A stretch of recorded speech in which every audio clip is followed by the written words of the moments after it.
more than 50 years, David Suzuki has asked us to, and he's shown us how to, and demanded that we respect Mother Nature. His journey to environmental icon is a testament to time, place, and the influences that shaped his legendary call to protect the earth. Thank you for sitting down with us today and having a conversation. You were born just before World War II. How did the war affect you and your family? The war came and I was 5 when Pearl Harbor happened. Dad disappeared. My mother had to pack up everything. First thing I remember was a long train trip, and it was fun. Never occurred to me that everybody in the train was Japanese, but ended up in an abandoned town, we called it a ghost town, of Slocan City. And in the city, in this camp, in an internment camp. In the internment camp, of course, the waves of people were coming in, but my mom and dad were some of the earliest Canadian-born Japanese. Most of the kids in the camp spoke fluent Japanese because their parents were from Japan. I spoke no Japanese. So my first experience of prejudice was from those Japanese kids who used to beat me up all the time because I couldn't speak Japanese. But the consequence of that is I didn't hang out with the kids. I was always in the bush. And that's where I hung out. And I think that that was really my deep bonding with nature. Nature was not scary to me. And then after the war was over, your parents were given the choice of returning to Japan or moving east. This is something British Columbians should understand. BC had a virulent campaign or society in which the yellow peril was very real. Chinese and Japanese were considered these terrible immigrants. People in British Columbia saw a chance to get rid of half of their yellow peril problem and persuaded the federal government to offer us in the camps a choice. You can sign up and renounce your citizenship and get a one-way ticket to Japan, or you get out of British Columbia and go east to the Rockies. Mom and Dad said, we've never been to Japan. I mean, why? And so they signed up to stay in Canada, and we were kicked out and ended up in southern Ontario. And your family would have had to start from zero at that point because everything had been taken. Absolute zero. And so you, as a young kid, worked all the time as well as school? Yeah, but we never thought of ourselves as poor. Buying clothing was a big expense for us, so we had to be very careful, and bought blue jeans.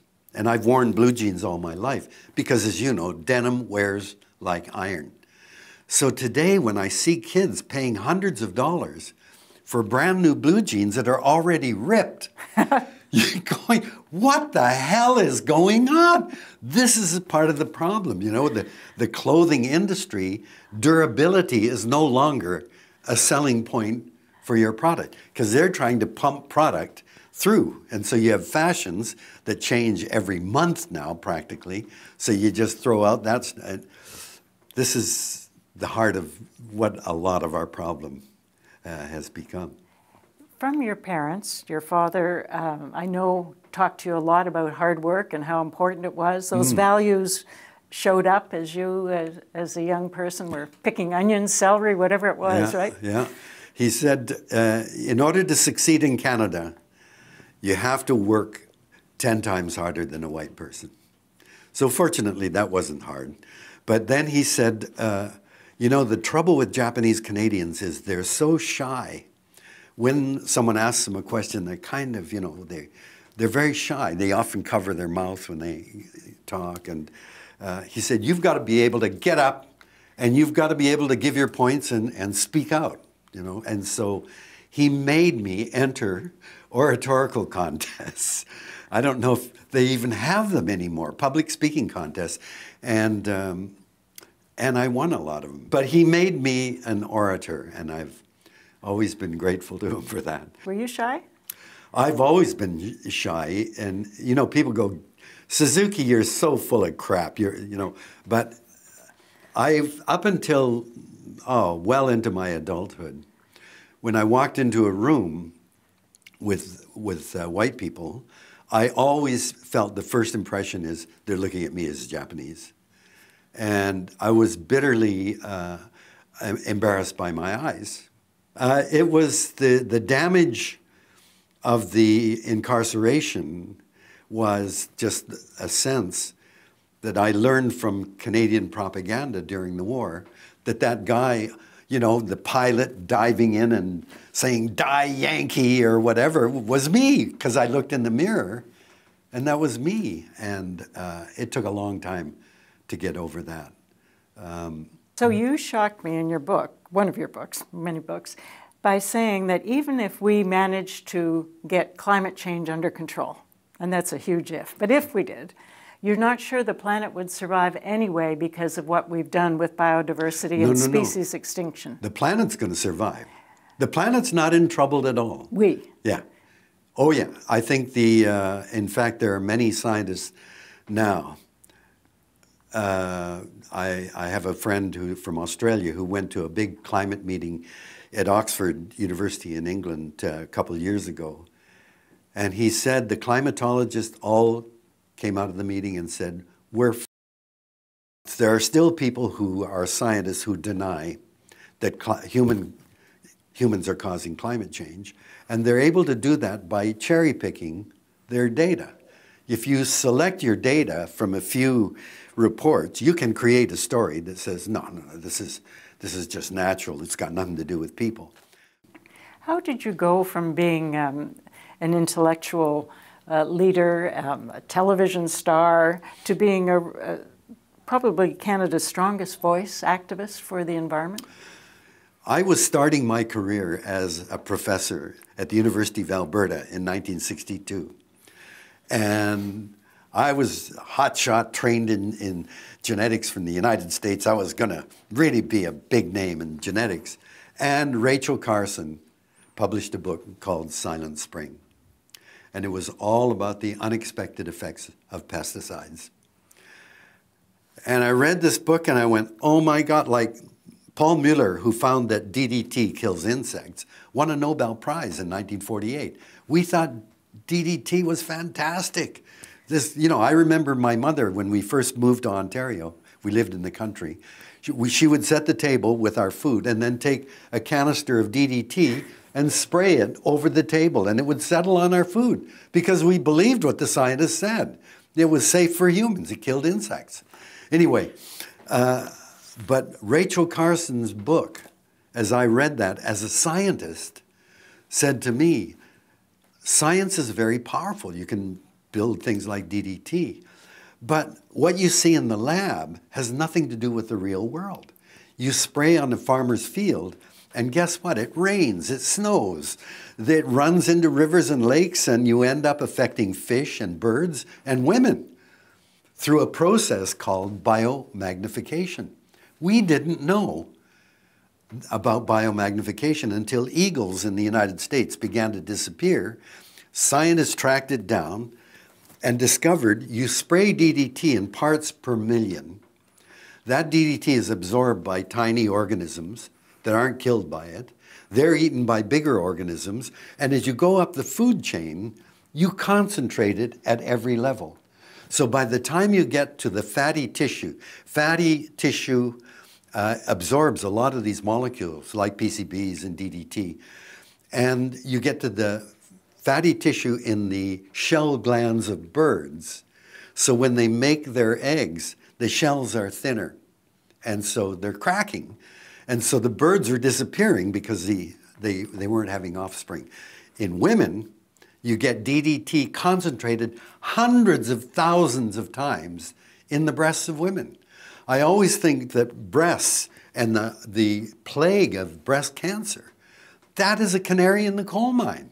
Fatty tissue is a magnet for what we call lipophilic. They like fatty tissue. They dissolve in fats.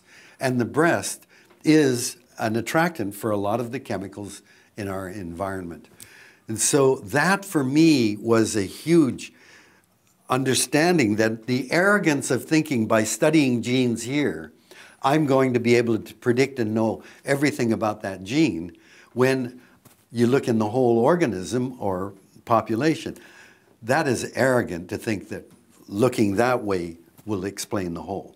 And so the environmental movement sprang up thanks to Silent Spring. Rachel Carson is my great hero. And so you see, and it spread around the world, and we were swept up in. Vancouver was one of the hotspots of environmentalism, as you know. Greenpeace was born in Vancouver. And I like to say it wasn't green, but it was green and peace, because we knew that humans and the way we treat each other are a critical part of the green movement. And so it's, to me, today it's become social justice, equity, as well as environmental concerns. But as a scientist, I was caught up by the recognition that we were very arrogant in the way that we thought our science was the key to everything. And it's not. And so in your activism, you have tried various means of getting people to understand the seriousness of some of these issues. And you've done it through television and radio, trying to educate and demonstrate. You've done it through actual demonstrations. You've had your Blue Dot tour. You've tried all kinds of ways to get society to wake up. In hindsight, what works the best? I was given this incredible gift of a platform, which was the nature of things.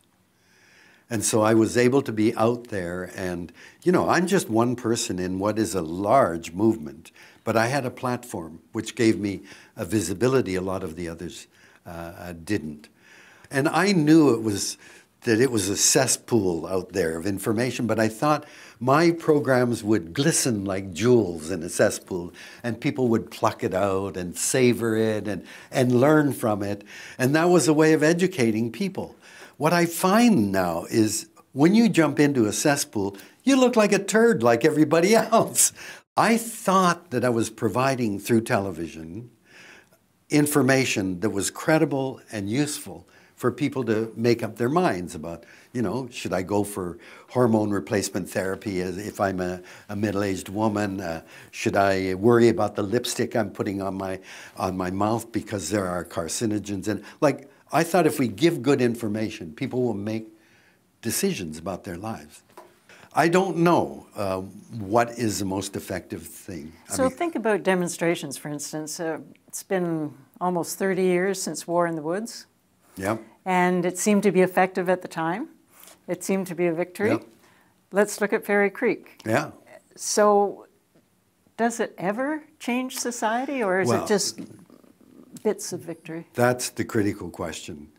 We celebrated during the 60s and 70s and 80s, we celebrated victories. I mean, we got very involved with a tribe of people in the Amazon, the Kayapo, raised a lot of money, and we stopped a $500 million loan from the World Bank to build a dam. We stopped the dam. We stopped the dam at Site C on the Peace River in the 1970s. We stopped the programs to drill for oil next to ANWR, the Arctic National Wildlife Refuge. I did 3 programs every time they were trying to put a rider on legislation in Congress. We did a program about the caribou herd up there, and we kept it up. Now it's come back. These victories we thought were permanent victories. But as you know, Site C is going full blast now. The dam in the Amazon that we stopped, Brazil finally said, we don't need the World Bank loan, and it's half built already. So over and over again, you know, we had the War in the Woods. We thought, oh, great, we're on to a different way.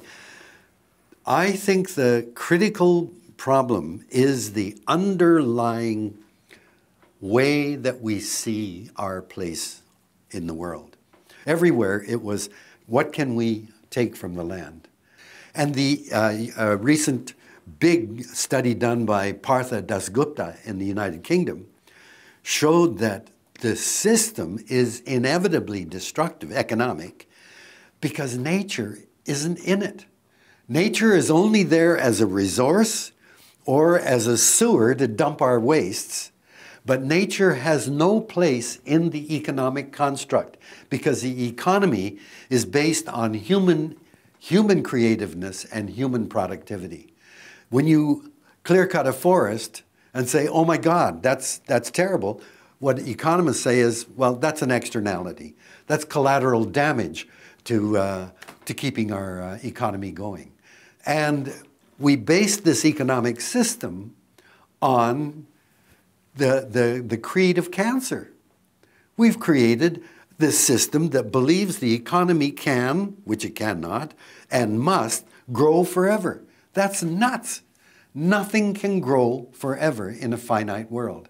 And yet economists think that we're so clever that we can keep the economy going indefinitely. And it's the destructive agent. And so does that leave you depressed? Very depressed.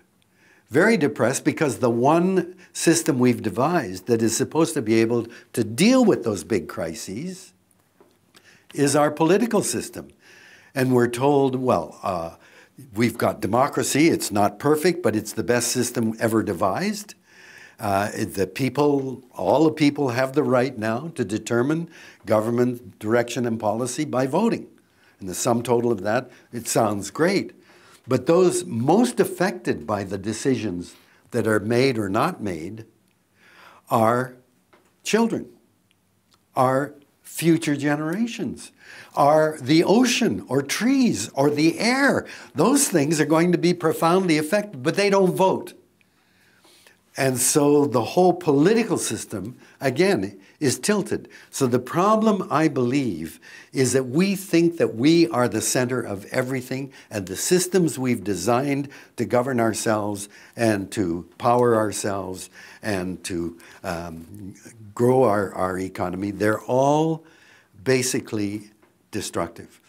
And I think today we've got into this thing about freedom and my right as an individual to make my decision.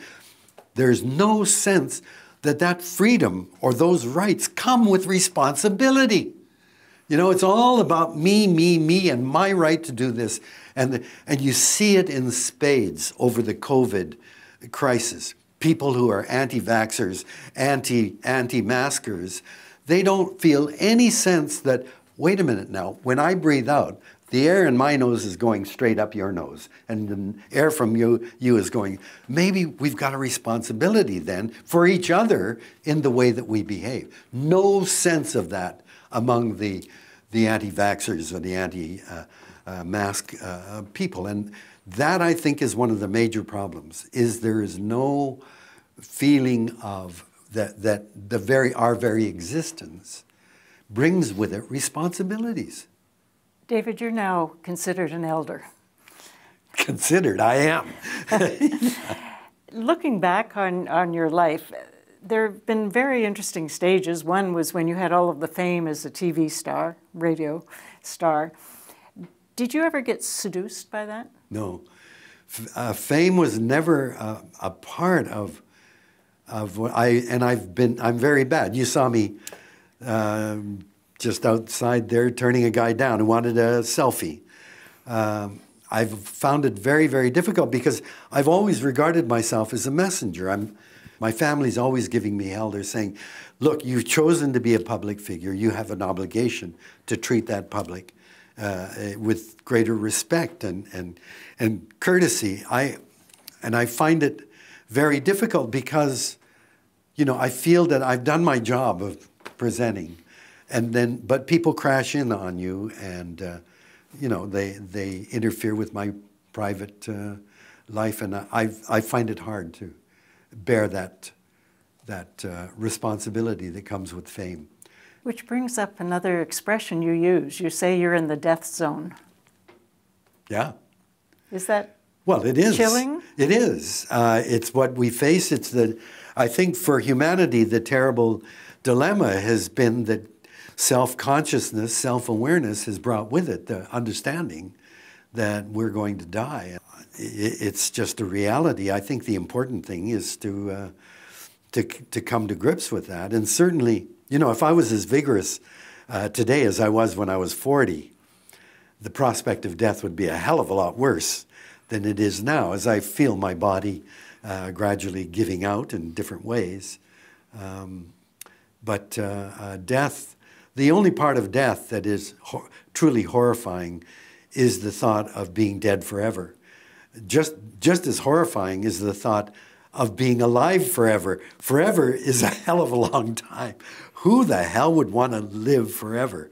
But I would just love to know what happens in the next 100 years.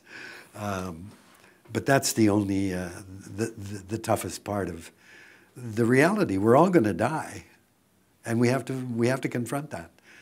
And what do you want from that life? Well, I believe that I've learned a lot through the mistakes, and believe me, I'm a human being. I've made a lot of mistakes, things I think of, mainly things that I did and said, mainly the ways I've hurt people that mattered to me, I regret.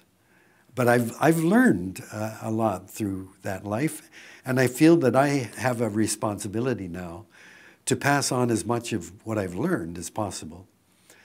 You know, I know that each generation has to learn by making its own mistakes, but some of the big ones maybe I hope, and just never forget that you love each other. And you know, I have 2 Indigenous children who are the absolute joy of my life, and I know that they are going to face moments of great pain as they encounter the racism that exists.